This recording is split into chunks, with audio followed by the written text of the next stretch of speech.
What's up, brand builder? Stephen Hurahan here at BrandMasterAcademy.com, and in this video you're going to learn how to write a value proposition statement so you can clearly illustrate the difference that you offer and give your audience a compelling reason to choose your brand.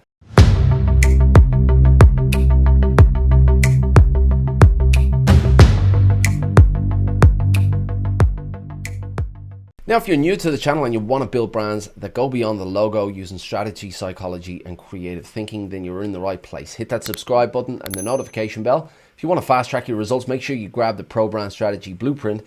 It's a free download and the link is in the description. Now, although most businesses have some kind of legitimate product or service to bring to the market that will give their intended audience some kind of outcome, most businesses never articulate why that audience should choose their brand, and that is exactly what the value proposition does. So what is a value proposition? Well, it's a sentence or a statement that is designed to clearly articulate the value that a brand offers to its intended audience. So ultimately, this value that the brand is offering is going to help that audience in some kind of way, but the way a brand defines the value that it's offering its audience will either compel the audience to take action or it won't. So why is the value proposition so important?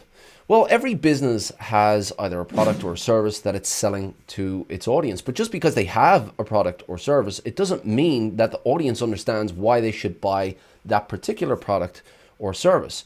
Yes, the product or service might produce some kind of outcome, but potentially every single one of its competitors also produce the same or a similar outcome. So this value proposition is about giving your audience that reason to choose your brand, and that reason has to be compelling. So how do you go about writing a value proposition? Well, I'm going to give you a very simple 3-step process that you can use to write a compelling one for your business. Step number 1, clearly define your audience. Now, I use that word intentionally clearly. You need to clearly articulate exactly who you're trying to address. If you're too broad with this, then your audience is not going to relate to it. So for example, if you address your audience as small businesses, chances are those business owners will not identify with that title. They won't identify with the term small business.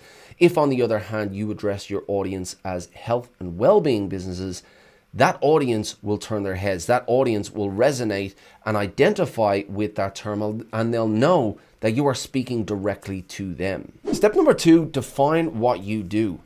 Now, what is it that you do as a business? More specifically, what outcome does your business help your audience achieve? So for example, you might be a professional brand builder and you might provide logo design or brand identity design services. You might provide brand strategy services, but what is the outcome that your audience is going to get? You want to focus here on the outcome and make that outcome unique to your brand. So for example, you might have an outcome to build lovable brands. That is unique to your business. Nobody else is going to have the same outcome as your brand, and that outcome is really distinguishable. You're not presenting your services as logo design services, you're presenting an outcome that you build lovable brands. And step number 3, define the unique way that you do it.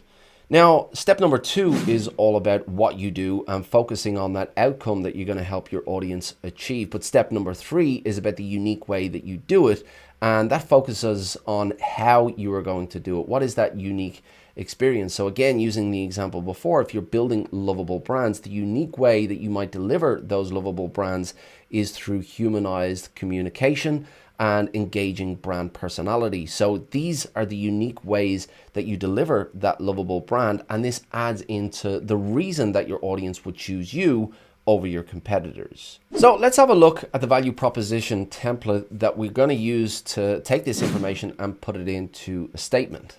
We help X to Y through Z. Or using the example that we used before, we help health and wellness businesses to build lovable brands through humanized messaging and engaging personality. Now, the value proposition is not a tagline and it's not a mission statement. It's a statement that clearly articulates the value that the brand is offering, and it acts as an internal statement as much as an external statement. And this leads in to the development of the messaging strategy for the brand. If you want to learn the principles to developing an effective messaging strategy for your brand, then this video will help you out. Until next time, brand like a master, and I'll see you in the next video.